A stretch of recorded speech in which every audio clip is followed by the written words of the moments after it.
নমস্কাৰ মই প্ৰণীতা চুটিয়া লৈ আহিছো এই মুহূৰ্তৰ এটা খবৰ মুছলমানসকলৰ অধিকাৰৰ বাবে এবাৰ গুজৰি উঠিছে আমছুৱে কৈছে যে মুছলমানসকলে দেশ ৰক্ষাৰ বাবে এইখন অসম ৰক্ষাৰ বাবে আগভাগ ল'ব লাগিব হিমন্ত বিশ্ব শৰ্মাৰ যিমান অধিকাৰ আছে মুছলমানসকলৰো আছে আমি খিলঞ্জীয়া মুছলমান বুলি মন্তব্য কৰিছে এবাৰ আমছু গৰজি উঠিছে খিলঞ্জীয়া মুছলমানসকলৰ অধিকাৰৰ কথা তেওঁলোকে উল্লেখ কৰিছে কৈছে যে আমাক যদি কোনোবাই মিয়া মুছলমান বুলি কয় আমি উফৰি যোৱা বিধৰ নহয় আমি মিয়া মুছলমান বুলি ক'লেও আমি এইখন ভূমিৰে পুত্ৰ হয় সেই কথা তেওঁলোকে উল্লেখ কৰিছে তেওঁলোকে কৈছে যে আমি অসমৰ বাসিন্দা আৰু ভাৰতীয় নাগৰিক গতিকে মিয়া মুছলমান বুলি কৈ উফৰাই পঠোৱাটো পসিবল নহয় এই কথা উল্লেখ কৰিছে আমছু এবাৰ পুনৰ গুজৰি উঠিছে মুছলমান লোকসকলৰ সুৰক্ষাৰ স্বাৰ্থত গুজৰি উঠিল আমছু মুছলমান লোকসকলৰ অধিকাৰৰ বাবে পুনৰ আমছু এবাৰ গুজৰি উঠিছে মন্তব্য কৰিছে আমছুৱে উল্লেখ কৰিছে যে মুছলমানসকল এইখন ভূমিৰে পুত্ৰ হয় অসমৰ ধৰ্মীয় সংখ্যালঘুসকল হাৰে খিমজুৱে যে অসমীয়া সেই কথা তেওঁলোকে বুজাই দিছে এক বিশেষ ভাষ্যত তেওঁলোকে উল্লেখ কৰিছে এই কথা আমি হাৰে খিমজুৱে অসমৰ বাসিন্দা আৰু ভাৰতৰ নাগৰিক গতিকে আমাক কোনে উফৰাই পঠিয়াব নোৱাৰে কোনোবাই মিয়া বাংলাদেশী বুলি ক'লেও আমি উফৰি যোৱা বিধৰ নহয় বুলি হুংকাৰ দিছে আমছুৱে পুনৰ হুংকাৰ দি উদাত্ত ভাষণ দিছে এইবাৰ ভূমি আমাৰ বুলি উল্লেখ কৰিছে আমছুৱে কৈছে এই ভূমি আমাৰ অসমৰ ভূমি আমাৰ বুলি মন্তব্য কৰিছে আমছুৱে হিমন্ত বিশ্ব শৰ্মাৰ যিমান অধিকাৰ আছে আমাৰো সিমানেই অধিকাৰ আছে বুলি মন্তব্য কৰিছে আমছু গুজৰি উঠিছে পুনৰবাৰ আমি সকলো জাতি জনগোষ্ঠীৰে মিলা প্ৰীতিৰে চলিব লাগিব বুলি আমছুৱে উল্লেখ কৰিছে গতিকে ইয়াত অমিলৰ কথা নাই ইয়াত সংখ্যালঘু লোকসকলক কটাক্ষ কৰাৰ কোনো কথা নাই আমি মানুহ হিচাপে সকলোৰে লগত চলিব লাগিব অসমখন ৰক্ষা কৰিবলৈ হলে মুছলমান সমাজে আগভাগ ল'ব লাগিব এই কথা আমছুৱে উল্লেখ কৰিছে গুজৰি উঠিল আমছু মুছলমানৰ সুৰক্ষাৰ বাবে অসমখনক ধৰি ৰখাৰ বাবে মুছলমানসকলে আগভাগ লৈ কাম কৰি যাব সেই কথা উল্লেখ কৰিছে আমছুৱে লগতে আমছুৱে কৈছে সংখ্যালঘুৰ অধিকাৰৰ বাবে শিৰ উচ্চ কৰি ৰাখিব আমছুৱে আৰু আমছুৱে কৰি আহিছে কৰি যাব বুলি উল্লেখ কৰিছে আমছু পুনৰ গুজৰি উঠিছে আমছুৱে বৰ্তমান মন্তব্য কৰিছে যে সংখ্যালঘু লোকসকলক কটাক্ষ কৰি লাভ নাই সংখ্যালঘু লোকসকল অসমৰ বাসিন্দা ভাৰতীয় নাগৰিক এইখন ভূমি আমাৰ বুলি তেওঁলোকে উল্লেখ কৰিছে আমি হাৰে খিমজুৱে অসমীয়া আমাক বাংলাদেশী বুলি ক'লেও নহ'ব আমাক মিয়া বাংলাদেশী বুলি ক'লেও নহ'ব আমাক খেদি পঠিওৱাটো পসিবল নহয় বা আমাক উফৰাই পঠিওৱাটো পসিবল নহয় সেই কথা তেওঁলোকে উল্লেখ কৰিছে এই ভূমি আমাৰ আমছুৱে উদাত্ত ভাষণেৰে এবাৰ উল্লেখ কৰিছে অসমখনক ধৰি ৰখাৰ বাবে মুছলমানসকলে আগভাগ লৈ কাম কৰি যাব বুলি মন্তব্য কৰিছে আমছুৱে সংখ্যালঘুৰ অধিকাৰৰ বাবে শিৰ উচ্চ কৰি ৰাখিব আমছুৱে মুছলমানৰ অধিকাৰৰ বাবে এবাৰ গুজৰি উঠিছে পুনৰবাৰ আমছু অসমৰ ধৰ্মীয় সংখ্যালঘুসকল হাৰে খিমজুৱে অসমীয়া বুলি মন্তব্য কৰিছে আমছুৱে আমি হাৰে খিমজুৱে অসমৰ বাসিন্দা আৰু ভাৰতৰ নাগৰিক আমি বাহিৰৰ নাগৰিক নহয় ভাৰতৰ নাগৰিক কোনোবাই মিয়া বাংলাদেশী বুলি ক'লেও আমি উফৰি যোৱা বিধৰ নহয় মন্তব্য কৰিছে আমছুৱে লগতে কৈছে যে এই ভূমি আমাৰ অসমৰ ভূমি আমাৰ বুলি কৈছে তেওঁলোকে হিমন্ত বিশ্ব শৰ্মাৰ যিমান অধিকাৰ আছে আমাৰো সিমান অধিকাৰ আছে বুলি গুজৰি উঠিল আমছু আমি সকলো জাতি জনগোষ্ঠীৰে মিলা প্ৰীতিৰে চলিব লাগিব বুলিও আমছুৱে উল্লেখ কৰিছে আমি মানুহ হিচাপে সকলোৰে লগত চলিব লাগিব বুলি উল্লেখ কৰিছে ৰেজাউল কৰিম চৰকাৰৰ ভাষ্য আহি পৰিছে আমি এই মুহূৰ্তত শুনাব বিচাৰিম ধৰ্মীয় সংখ্যালঘু যিসকল আছো আমি হাৰে হিমজীয়া অসমীয়া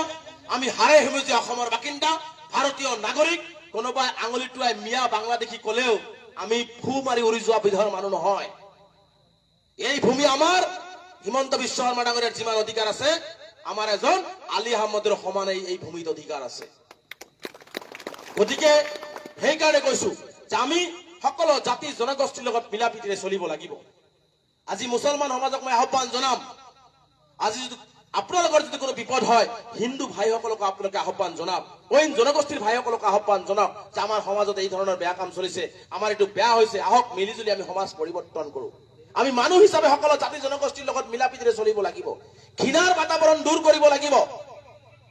অসমখন যদি ৰক্ষা কৰিব লগা হয় অসমখন যদি ধৰি ৰাখিবলগীয়া হয় তেনেহ'লে আমি মুছলমান সমাজে আগভাগ ল'ব লাগিব কাৰণ এইটো মতামত ৰাখিব আজি অসমখন যেনেকুৱা থান বান কৰি আছে এটা কথা মনত ৰাখিবা আজি মই স্পষ্টকৈ কৈ গৈছো এই থান বানৰ অসমখন যদি ধৰি ৰাখে অসমৰ মুছলমানসকলে ই ধৰি ৰাখিব এই অসমীয়া জাতি যি ধ্বংসৰ গৰাহত ঠেলি দিব বিচাৰিছে হিমন্ত বিশ্ব শৰ্মা ডাঙৰীয়াৰ বিজেপি দলে সেই অসমীয়া জাতি ঐক্যবদ্ধ ৰখাৰ কাৰণে মুছলমানসকলে আগভাগ লৈ কাম কৰি যাব এইটোও খাটাং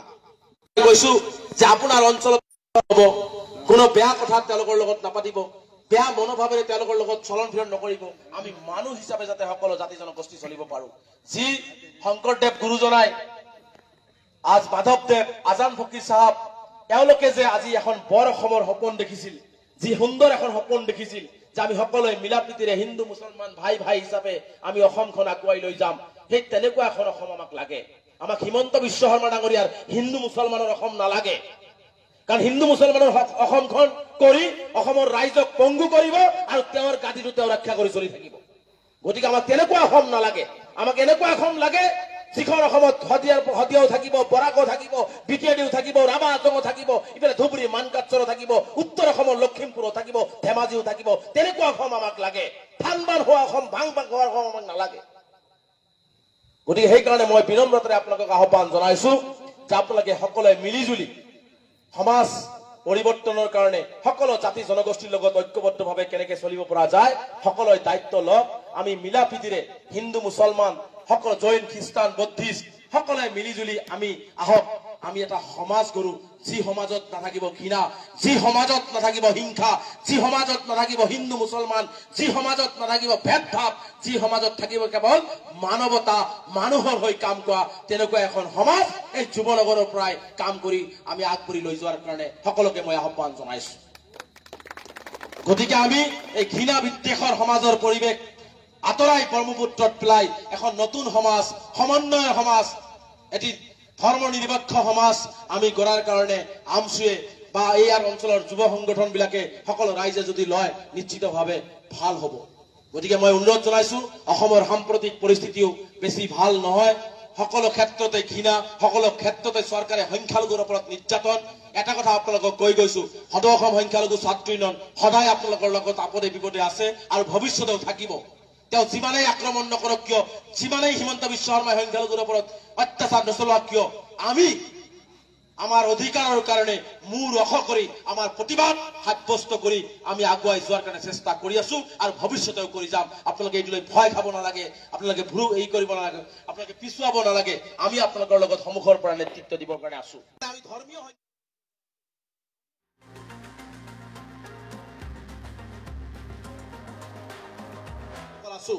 আমি হাৰে হিমুজি অসমীয়া,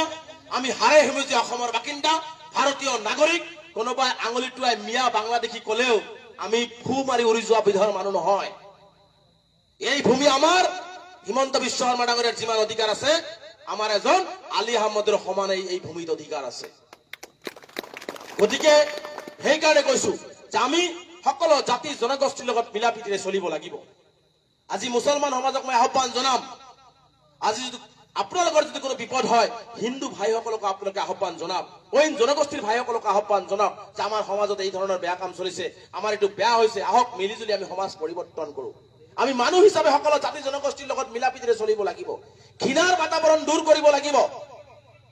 অসমখন যদি ৰক্ষা কৰিব লগা হয়, অসমখন যদি ধৰি ৰাখিবলগীয়া হয়, তেনেহলে আমি মুছলমান সমাজে আগভাগ ল'ব লাগিব। কাৰণ এইটো মতামত ৰাখিব, আজি অসমখন যেনেকুৱা থান বান কৰি আছে, এটা কথা মনত ৰাখিবা, আজি মই স্পষ্টকৈ কৈ গৈছো, এই থান বানৰ অসমখন যদি ধৰি ৰাখে অসমৰ মুছলমান সকলে ই ধৰি ৰাখিব। এই অসমীয়া জাতি যি ধ্বংসৰ গৰাহত ঠেলি দিব বিচাৰিছে হিমন্ত বিশ্ব শৰ্মা ডাঙৰীয়াৰ বিজেপি দলে, সেই অসমীয়া জাতি ঐক্যবদ্ধ ৰখাৰ কাৰণে মুছলমান সকলে আগভাগ লৈ কাম কৰি যাব। এইটোও খাটাং কৈছো যে আপোনাৰ অঞ্চলত হ'ব, কোনো বেয়া কথা তেওঁলোকৰ লগত নাপাতিব,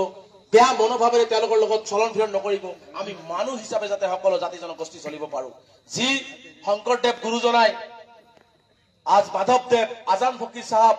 তেওঁলোকে যে আজি এখন বৰ অসমৰ সপোন দেখিছিল, যি সুন্দৰ এখন সপোন দেখিছিল যে আমি সকলোৱে মিলা প্ৰীতিৰে হিন্দু মুছলমান ভাই ভাই হিচাপে আমি অসমখন আগুৱাই লৈ যাম, সেই তেনেকুৱা এখন অসম আমাক লাগে। আমাক হিমন্ত বিশ্ব শৰ্মা ডাঙৰীয়াৰ হিন্দু মুছলমানৰ অসম নালাগে,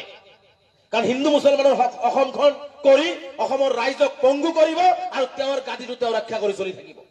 গতিকে আমাক তেনেকুৱা অসম নালাগে। আমাক এনেকুৱা অসম লাগে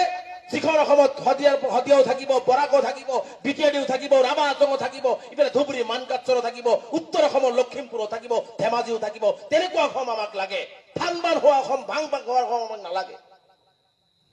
গতিকে সেইকাৰণে মই বিনম্ৰতাৰে আপোনালোকক আহ্বান জনাইছো যে আপোনালোকে সকলোৱে মিলিজুলি সমাজ